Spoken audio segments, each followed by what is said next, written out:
Hello বন্ধুরা, কেমন আছো?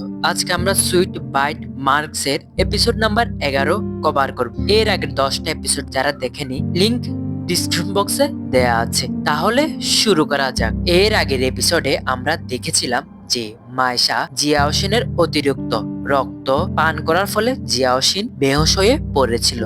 এরপরে রয় তাকে রাজমহলে নিয়ে আসে। জিয়াওশিনকে যে রুমে রাখা হয়েছে সেখানে বসে রয় এবং তার বন্ধু জিয়াওশিনের উপর আক্রমণ করা বিষয়টি নিয়ে কথা বলে, যেখানে রয়ের বন্ধু রয়কে বলে যে মায়েশার উপরে আক্রমণ করা ওই মাস্ক পরা ছেলেটি সিলভার ড্যাগারের সদস্য।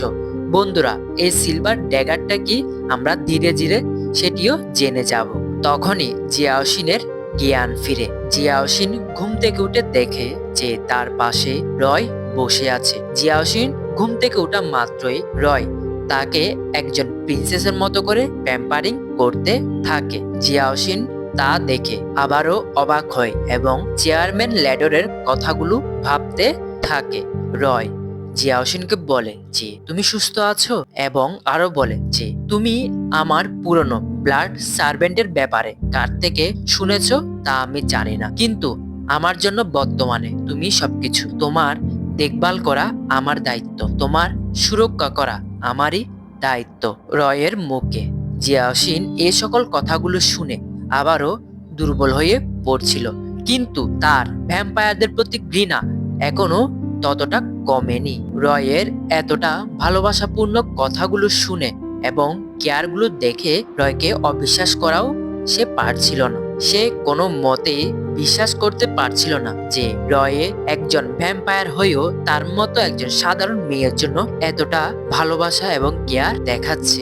কথোপকথনের মধ্যে তাদের মাঝে একটি সুন্দর মিষ্টি মুহূর্ত ঘটে, যেখানে রয় একজন পজিটিভ বিএফ এর মতো তার ঘাড়ে হাত দিয়ে তাকে লিপ কিস করে। একবার নয় বরং দুইবার। অন্যদিকে আমাদেরকে স্নান করা অবস্থায় একজন ছেলেকে দেখানো হয়। বন্ধুরা, এই ছেলেটিই হলো ওই মাস্ক পরা ছেলেটি যে মায়েশার উপর আক্রমণ করেছিল।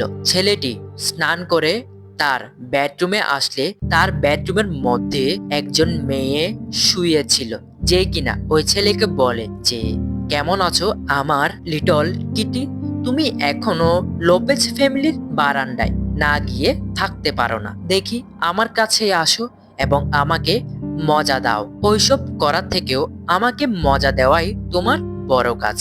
আর মেয়েটির নাম হলো ম্যাডাম ক্লারেট। এরপরে ওই ছেলেটি এসে ম্যাডাম ক্লারেটের সাথে ওইসব করে বুঝছই তো। যাই হোক, অন্যদিকে আমাদেরকে আবারও রয় এবং তার বন্ধুকে দেখানো হয়, যারা কিনা জিয়াওশিনের রুমে এসে দেখে যে জিয়াওশিন ঘুম থেকে উঠে গেছে। যা দেখে রয় বলে যে জিয়াওশিন, কেন তুমি ঘুম থেকে উঠে গেছো? তখন জিয়াওশিন বলে যে আমি একটু বাইরে যেতে চাই। তখন রয় জিয়াওশিনকে একজন হাম্বল বিএফ এর মতো করে তাকে পার্কে ঘুরতে নিয়ে যায় এবং রয় জিয়াওশিনের ভালোই কেয়ার করছিল।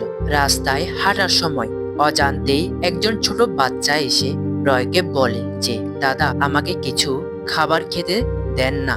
যা শুনে রয় ওই বাচ্চাটার দিকে তাকিয়ে থাকে। তখন ওই বাচ্চাটি দেখে যে দাদাটা কোনো সাধারণ পুরুষ নয়, বরং প্রিন্স রয়। তখন সে ভয় পেয়ে ওইখান থেকে চলে যায়। এরপরে রয় জিয়াওশিনকে নিয়ে একটি রেস্টুরেন্টের মধ্যে যায়। রয় রেস্টুরেন্টের ম্যানেজারকে বলে যে কিছু খাবার ওই রাস্তায় হাঁটা ছেলেটিকে দেওয়ার জন্য। যা দেখে জিয়াওশিন আবারও অবাক হয়ে যায়। ওই ভ্যাম্পায়ার রয়টা আসল নাকি এই নরম সুলভ রয়টা আসল? এরপরে রয় এবং জিয়াওশিন একসাথে খেতে বসে, বলতে পারো এক প্রকার ডেটিং। তখন রয় শুধুমাত্র একটি কোল্ড ড্রিঙ্কই অর্ডার করে, যেখানে দুইটা স্ট্র দেওয়া। ফলে জিয়াওশিন না পারতেই ওই কোল্ড ড্রিঙ্ক থেকেই জুস পান করে এবং রয়ও একসাথে জুস পান করে। ফলে তাদের মাঝখানে সুন্দর একটি মিষ্টি মুহূর্ত ফুটে ওঠে। এরপরে রাত হলে রয় জিয়াওশিনকে তার বিল্ডিং এ পৌঁছে দেয়, যেখানে জিয়াওশিন থাকে। জিয়াওশিন তার রুমে যাওয়ার পথে রয়ের বন্ধুর কাছ থেকে জিজ্ঞাসা করে যে রয় কি এমনই? তখন তার বন্ধু অর্থাৎ রয়ের বন্ধু বলে যে রয়কে যেমন তুমি এখন দেখছো আসলে সে তেমন নয়। তুমি কি জানো আমি আসলে অর্ধেক মানুষ এবং অর্ধেক ভ্যাম্পায়ার।